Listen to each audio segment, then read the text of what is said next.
All right, let's go ahead and pick up where we left off here in part three. Yeah, we talked about why not all crime was reported, but something I want to talk about in terms of NIBRs, like I said, explain why it has the most accurate data or for what reason and who collects it. So as you can read here, it's the U.S. Bureau of Justice Statistics who reports to the FBI, but in essence, long story short, the FBI is the one who puts that information together. What you will find out if you actually look into how the FBI operates, especially now or even over the past 10 to 15 years, you can go back farther if you really need to, but especially more recent, a lot of their work is just simply collecting data and doing some investigations. They are not,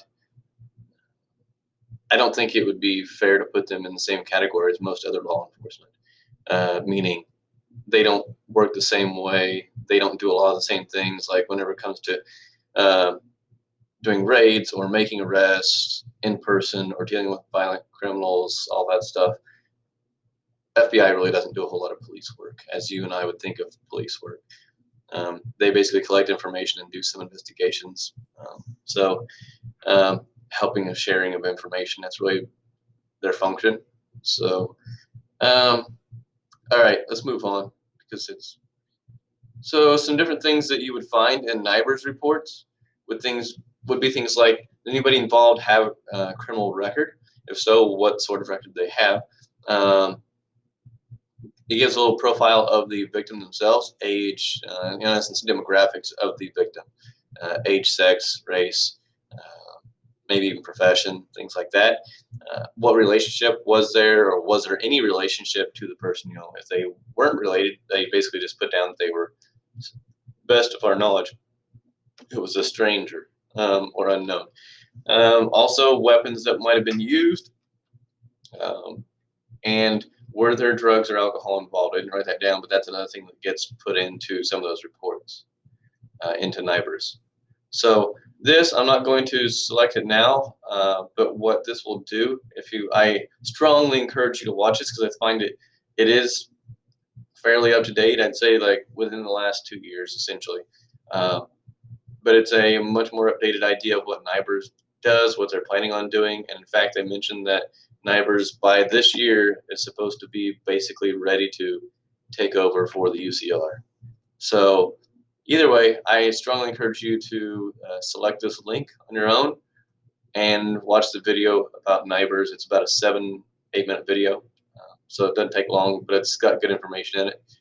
So what I want to jump into though right now is the legal aspects. So we're going to talk about really what makes an offense or what makes a crime a crime. What are the different aspects of it? So I'm not going to delve into a whole lot of things that may get covered in other classes like substantive criminal law, but I will talk a little bit about some of these different aspects of crime, what makes crime crime, and what are the results of it. So first thing is ingredients of a crime. We're going to have 7 of them, but the first one is an act, meaning there has to be something that is done, or in some cases, intently not done.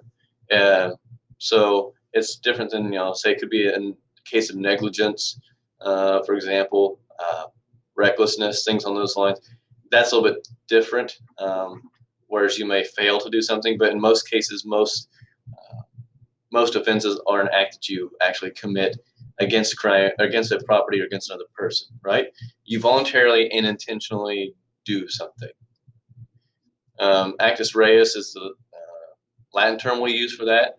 You'll hear that a lot in my classes. You'll hear that a lot in actually all law enforcement classes, but especially procedural and substantive criminal law. We talk about it. I know we talk about it in other, like the different police operations, things like that. So that's, in essence, there has to be an act, but that act, there has to be a law that what prohibits or requires something, or right, or prohibits it, right? So if there's a legal prohibition against a particular act, if there's no law, then you can't have a crime, right? So that's a common sense second part. So I'll move on from that. I think you guys understand that pretty well. The third aspect of that is there has to be a harm. someone or something has to have been harmed. For example, this is how I view things like with battery. If you want to just, let's not worry about assault and all that, because Indiana is one of the strange states in the fact that they have, my understanding is how they have it written, it is there's battery and then there's attempted battery. Whereas in other states like Illinois, we have battery and then we have assault, okay, or threatening of someone. So, and there are other charges between those two, but nonetheless, those are the main ones we consider. But harm, like I said, it has to say that someone or something has to have felt the repercussions of the illegal act that someone performed. Okay.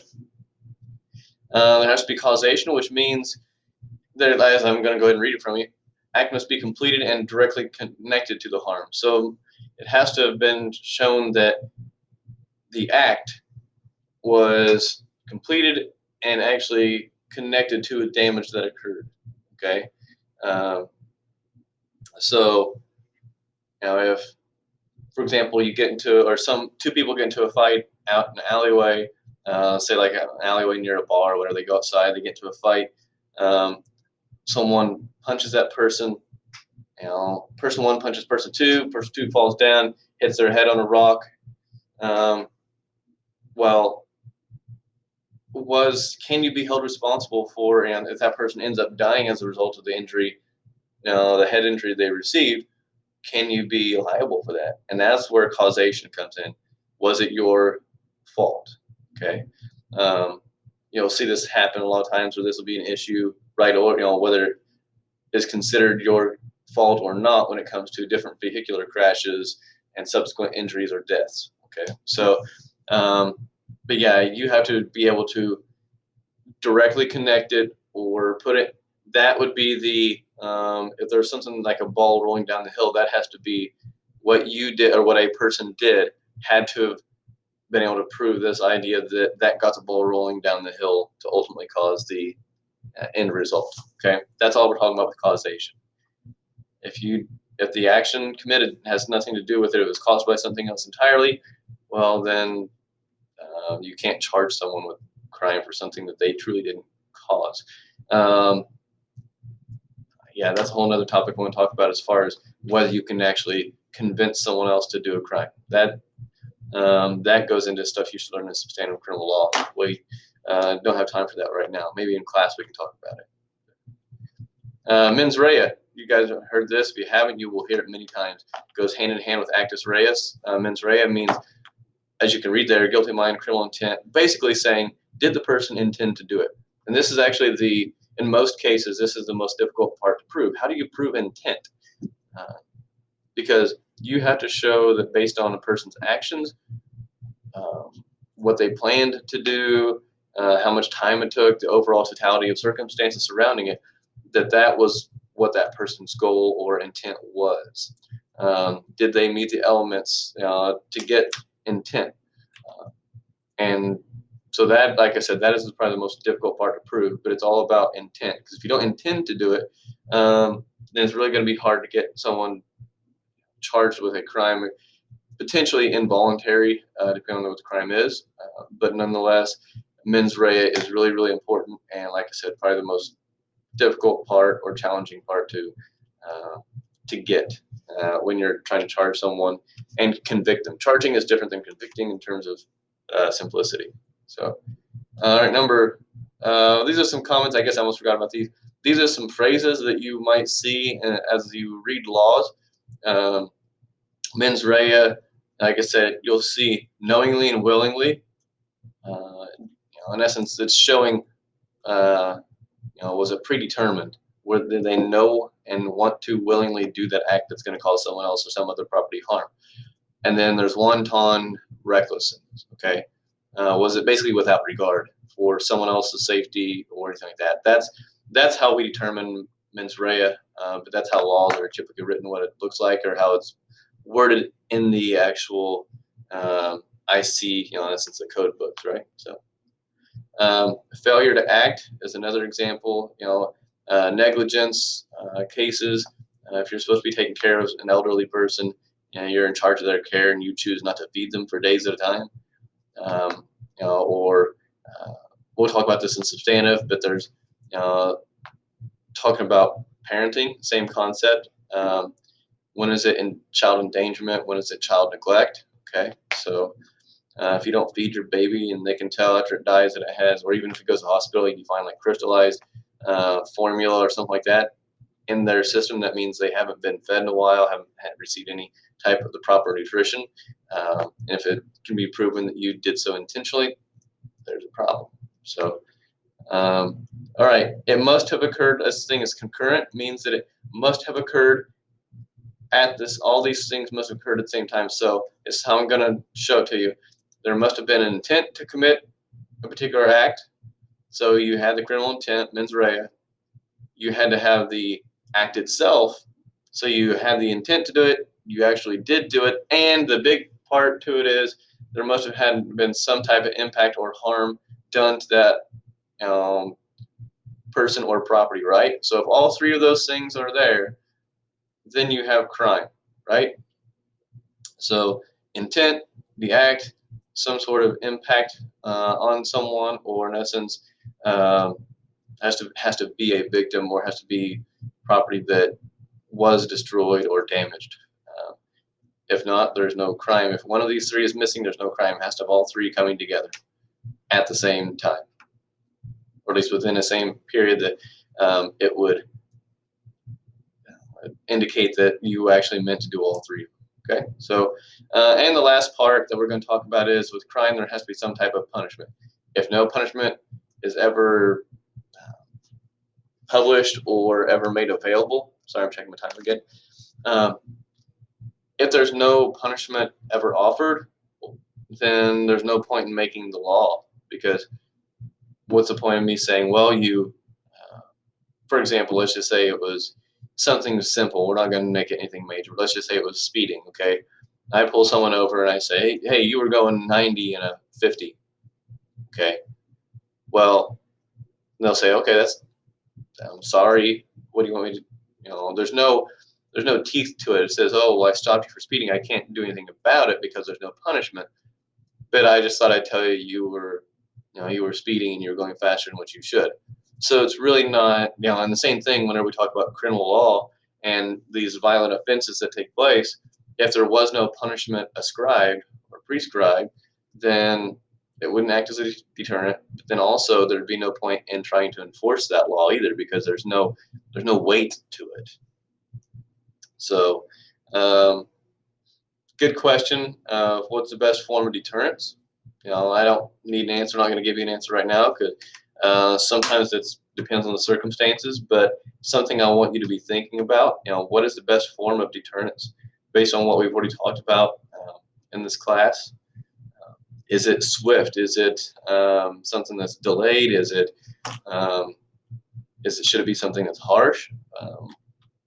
Would rehab work? Incapacitation, meaning like just put them in prison, let them sit there. What works best? So, death penalty, for example. Some of you had me for ethics, so that would have been a topic that you would have been familiar with, especially since we had a debate about it. So, anyway, not going to worry about that aspect of it. This is another link that you can always go into, and I think it's interesting to watch this. Like I said, I'm not going to, on these videos, I'm not going to watch all these different videos with you, or watch the YouTube or whatever I have the links that I have for you. But I encourage you to watch them on your own, and they may very well show up in quizzes and tests. So it's your responsibility to get that information. So I will talk briefly about felony and misdemeanors. Felony, I'm going to keep it very basic.